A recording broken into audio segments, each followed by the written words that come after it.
Channel থেকে। আসসালামু আলাইকুম বন্ধুরা, আপনাদের সবাইকে আবারও স্বাগতম আমাদের চ্যানেলে।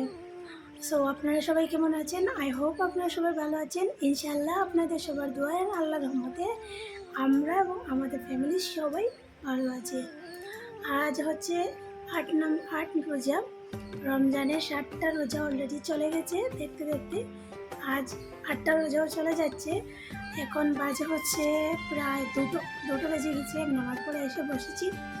ভেবেছিলাম তোমাদেরকে সকাল থেকে ব্লগটা দেবো, কিন্তু সকাল থেকে ব্লগটা দেওয়া হয়নি, কারণ আমার পাপাটা না এতটা কান্না করছিল, তার জন্য পারিনি। তো আমি ভাবলাম সকাল থেকে দিইনি তো কী হয়েছে, ছোট্ট একটা ব্লগ দিয়ে দিই, মানে এক্ষুনি শুরু করি ভিডিওটা, তাহলে ছোট্ট একটা ব্লগ দিতে পারবো। ভিডিওটার মধ্যে তেমন কিছু না, আমাদের গরিবের ইফতারি রেডি করবো অ্যান্ড কীভাবে আমি ডেইলি ইফতারি রেডি করি সেটা তোমাদের সাথে শেয়ার করবো। সরি, তোমাদের বলে ফেললাম, আপনাদের সাথে শেয়ার করবো, কেউ মাইন্ড করবেন না প্লিজ। অ্যান্ড প্লিজ আমাদের চ্যানেলে যারা যারা নতুন এসেছেন আমাদের চ্যানেলটা প্লিজ সাবস্ক্রাইব করে দেবেন। অ্যান্ড যারা যারা ভিডিওটা দেখছেন অবশ্যই যদি ভিডিওটা ভালো লাগে থাকে তাহলে লাইক করে রাখবেন অ্যান্ড আমাদের পাশে থাকবেন, প্লিজ সাপোর্ট করবেন আমাদেরকে। তো আজকে কথা না বাড়িয়ে চলুন আমরা আমাদের ব্লগটা শুরু করি। এদিকে দেখো গাইস কতটা রোদ, চেন্নাইয়ের গরম বা সো দেখতে পাচ্ছ গাইস চারপাশে কীরকম রোদ, তোমাদের কোনো শেষ নেই। দেখো কীরকম রোদ গাইস, কী বলবো, এখন দেশেদের ঠান্ডা আর আমাদের এখানে গরম। কী গরম ভাই, কী গরম, 35, 36, 37 ডিগ্রি কন্টিনিউ। এত গরম, মানে রুমের মধ্যে এক সেকেন্ড ফ্যান অফ হয় না, 1 সেকেন্ড না। দাঁড়াও আমি আপনাদেরকে দেখাচ্ছি আমাদের রুমের ফ্যান কীভাবে চলছে। এই যে দেখতে পাচ্ছেন একটা চলছে, অ্যান্ড এই যে দেখুন একটা চলছে।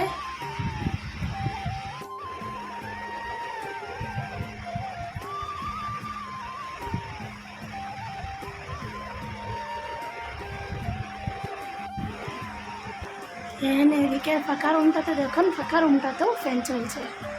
কী গরম গাইজ, কী বলবো, গরমের কোনো শেষ নেই। এদিকে দেখো 2টা ফ্যান চলার কারণে রুমটা একটু ঠান্ডা হয়েছে, তার জন্য বাবু একটু আরামদায়কভাবে ঘুমাচ্ছে। না হলে গরমের জন্য ঘুমাতে পারে না, অনেক কষ্ট করে ঘুমায়। তো বন্ধুরা এখানে দেখো দুটো ঝিঙ্গে হয়েছে।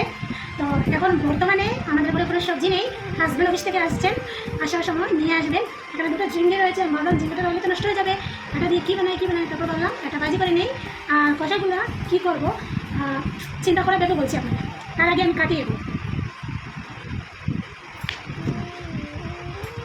এত বড় বড় ঝিঙ্গে দেখুন, বাট কতটা নরম, একদম কসমা, একদমই কসমা। আপনারা কী বলেন জানি না, আমি তো কসমা বলি, তাই বলে দিলাম।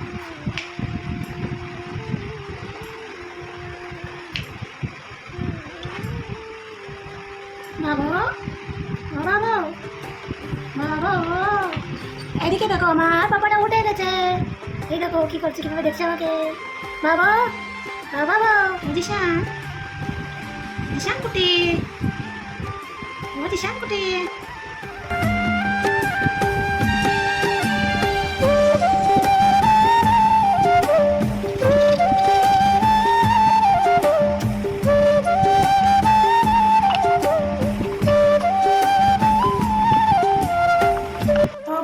প্রায় একটা ঝিঙ্গে আমার কাটা শেষ হয়ে গেছে, আর এই যে বড় ঝিঙ্গাটা এখানে রয়েছে, এটা কাটবো।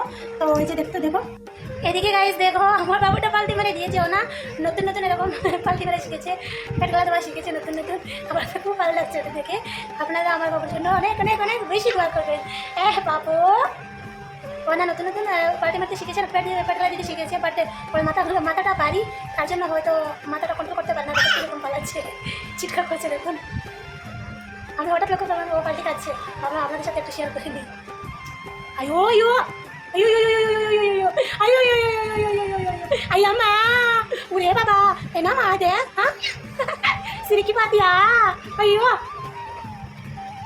তো গাইস আমার এখানে ঝিঙ্গাটা কাটা শেষ হয়ে গেছে, আর এদিকে দেখো কষাগুলো, আপনারা কী ভাবছেন আমি কষাগুলো ফেলে দেবো? একদমই নয়।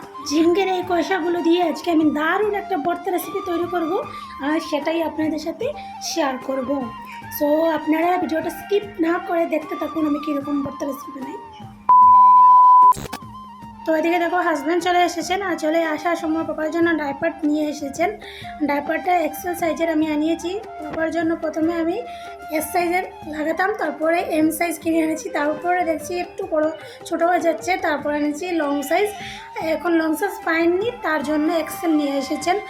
তো সমস্যা নেই গাইজ, এটা হচ্ছে টেপের ডাইপার।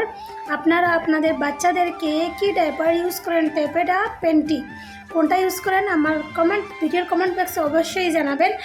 অ্যান্ড দেখো ওর পাপা ওর জন্য দুটো বল এনেছেন, তারপর একটা কি জানি পুতুলের মতো একটা খেলনা নিয়ে এসেছেন। আর ওকে দেখো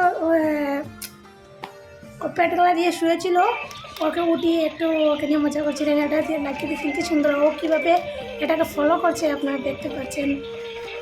অ্যাকচুয়ালি গাইজ এখন বাচ্চাদের এই অ্যাক্টিভিটি মিলস্টোনে বাচ্চাদেরকে নতুন নতুন খেলনা, নতুন নতুন জিনিস দেওয়া উচিত। তার কারণ হচ্ছে বাচ্চারা এখন যত নতুন নতুন জিনিস দেখবে তত বাচ্চাদের মাইন্ড সেট আপটা একটু ভালো হয়।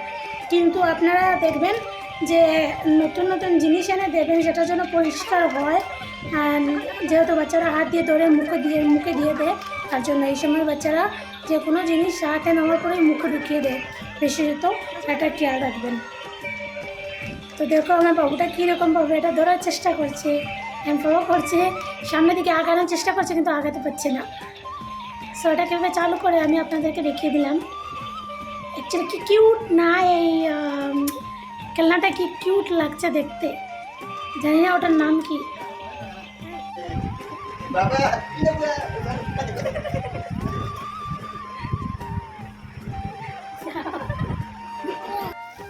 তো বন্ধুরা আমাদের বিয়ের 4 বছর পূর্ণ হতে চলেছে, আর 4 বছর মাশাআল্লাহ 3 বছর পর আমরা আমাদের বাবুটাকে পেলাম।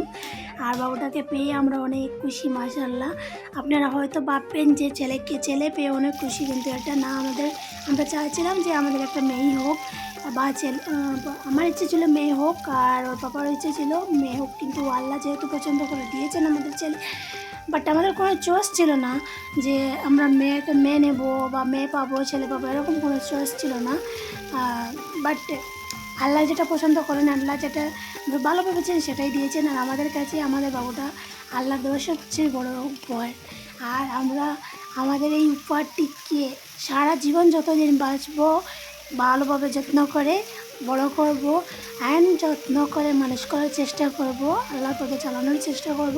তার জন্য আপনারা আমাদের জন্য দোয়া করবেন বেশি বেশি করে, যাতে আমাদের বাবুটাকে আমরা ভালো মানুষ বানাতে পারি, যাতে ও বড় হয়ে মানুষের বিপদের সময় পাশে দাঁড়াতে পারে, মানুষের সুখ দুঃখ বুঝতে পারে, সেই রকম একটা মানুষ তৈরি হয়। মানুষের যাকে বলে মানুষের মতো মানুষ, যার হিউম্যানিটিটা ওর ভিতরে থাকে, সেরকম একটা মানুষ করে তুলব আশা।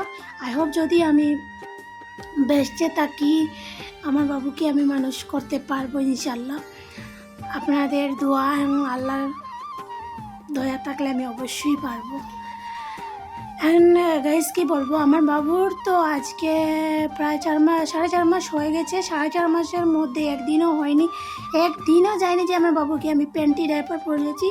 সবসময় ডাইপারটা ইউজ করেছি। আপনারা যদি প্যান্টি ডাইপারটা ইউজ করেন, আজ থেকেই সেটা বাদ দিয়ে দেন, কারণ প্যান্টি ডাইপারে অনেক সমস্যা হয়। বাচ্চাদের কোমর ছোটো হয়ে যায়, কোমরের মধ্যে ইলাস্টিকের কারণে লালচে ভাব হয়ে যায়, তারপরে অ্যালার্জি হয়। এটা থেকে আপনারা যে চেষ্টা করেন টেপের ডাইপারটা ইউজ করার, টেপের ডাইপারটা অনেক ভালো, সেটা ছোটো বড়ো করার একটা স্টেপ থাকে। তো আমি আমার বাবুরে মাশাআল্লাহ আমি আজ পর্যন্ত প্যান্টি ডাইপার ইউজ করিনি, কারণ সবসময়ই আমি টেপের ডাইপারটা ইউজ করি। বাট টেপের ডাইপারটা সবসময় সব জায়গাতে পাওয়া যায় না, সব দোকানেই পাওয়া যায় না। এটাকে সার্চ করে নিয়ে আনতে হয়। তো ওর বাবা ওর জন্য প্রথমে একটা ডাইপার নিয়ে আসছিলেন, সেটা হচ্ছে স্মল নিউবর্ন বেবি। উনি কিন্তু পাননি, দোকানে গিয়েছিলেন, গিয়ে সেই বড়ো ডাইপারটা পাননি, সেজন্য ছোটোটা নিয়ে আসেন। ওর কমে না, ছোটোটা হয় না, অনেকটা টাইট হয়ে যায়, তার জন্য আমি এটা রেখে দিয়েছি। কি করবো এখন, ফেলে তো আর দিতে পারবে না এত টাকা, 400, 450, 500 টাকা একটা প্যাকেট হয়। আর তারপরে উনি আজকে দোকানে গিয়েছিলেন, দোকানে গিয়ে দেখেছেন ডাইপারটা বড়ো এসেছে, তা ভাবলেন নিয়ে আসি, তার জন্য নিয়ে এসেছেন। অ্যান্ড কী বলবো গাইজ, আমার বেবিটা হওয়ার পর আমি এখনও আমাদের বাড়িতে যেতে পারিনি, মানে আমাদের গ্রামের বাসায়। আমরা বিদেশে আছি, কখন যাব কখন হবে। ওর বাবার ইচ্ছা ও বড় হওয়া, কিছুটা বড় হওয়ার পর আমরা গ্রামের বাসায় যাব। কিছুটা বলতে ও যখন হাঁটা শিখবে, ওর বাবার স্বপ্ন যে ও হেঁটে হেঁটে বাড়ি থেকে ঢুকবে এরকম। কিন্তু আমি ভাবছি বাড়ি যাব। যতই বলো না গাইজ, নিজের বাড়ি আর বিদেশ যাই বলো, গ্রামের মেয়ে তো ঘরটাই ঘরই হয় আর বাহিরটা বাহির হয়। এটা সবার কাছে নিজের ঘরের থেকে ভালো জায়গার কোনো জায়গাটাই হয় না। তো গাইজ আজকের আমি ইফতারি রেডি করছি, আমাদের গরিবের ইফতারি আয়োজন ছোট্ট ছোট্ট করে রেডি করছি। জানি না আপনাদের কেমন লাগছে। আমাদের আর সেরকম সামর্থ্য নেই যে ডেইলি এত আয়োজন করব, বা আমি নিজে একা মানুষ হিসেবে বাবুকে সামলে নিজে নিজে যে এতটা কিছু করতে পারবো সেটাও আশা করতে পারি না। ডেইলি যা করি বাবুকে একটু কাঁদিয়ে, একটু সামলে, একটু ঘুম পাড়িয়ে, একটুখানি কুলে নিয়ে এরকমভাবে রেডি করি। এমন হয়েছিল প্রথম রোজাতে আমি ইফতারি রেডি করেছি বাবুকে কুলে নিয়ে এক হাতে বাম হাতে বাবুকে ধরে ডান হাতে ইফতারি রেডি করছি। 1 মিনিট যদি বাবু খোলা থাকে 1 মিনিট আমি বসি, আবার 1 মিনিট গ্যাস ওভেনটা অফ করে নিই, আবার ফিরে আসি 1 মিনিট পর। কী বলবো, রান্নাঘরে তো চেন্নাই এত গরম, তারপর বাবু খাচ্ছে, তারপর রান্না করছি। রান্নার আর একটু তাপ, গ্যাসের তাপ, আগুনের তাপ, কত না গরম লাগছে। তো এরকমভাবে করেছি। কিন্তু গাইস কী বলবো, প্রথম রোজাতে এতটা একা ফিল করেছি না, মনে হয়েছিল যদি এখন কেউ থাকতো আমার পাশে, হয়তো আমার বাবুটাকে রাখতে পারতো, আমি ভালো করে ইফতারি রেডি করতে পারতাম। বাট কী করবো গাইজ, এরকম তো আর কিছু করার নেই, যেহেতু বাইরে চলে এসেছি। একাকিত্ব জীবন যে ডাকে বলে না, একলা ঘর একলা জীবন, একলা থাকার বেশ, এটাই আমার অভ্যেস। তো আমার হয়েছে এইরকম একটা। তো গাইজ আর কি বলবো, কিছু বলার নেই। জীবনের পথ চলতে গেলে অনেক দুঃখ সুখ বাধা বিপত্তি পেরিয়ে আসতে হয়, আর জীবনটাই হচ্ছে এরকম, সব কিছু মানিয়ে নিতে হয়। আর আমিও মানিয়ে নিয়েছি, কী করবো, মানিয়ে নিতেই তো হবে, না নিলে তো আর কিছুই হবে না। তো গাইজ আজকের ইফতারি ছিল, আমাদের ইফতারি রেডি হয়ে গেছে প্রায়। এখন আমি কাটলেটটা তৈরি করছি। কাটলেটটা তৈরি করার পরে আমরা ইফতারি খেতে বসবো। তো আজকের আমাদের এতটুকু ছিল গরিবের ইফতারির রেসিপি। তো আপনাদের যদি ভিডিওটা ভালো লাগে থাকে তাহলে অবশ্যই আমাদের চ্যানেলটি সাবস্ক্রাইব করে ভিডিওটি একটা লাইক করে দেবেন। খুদা হাফিজ।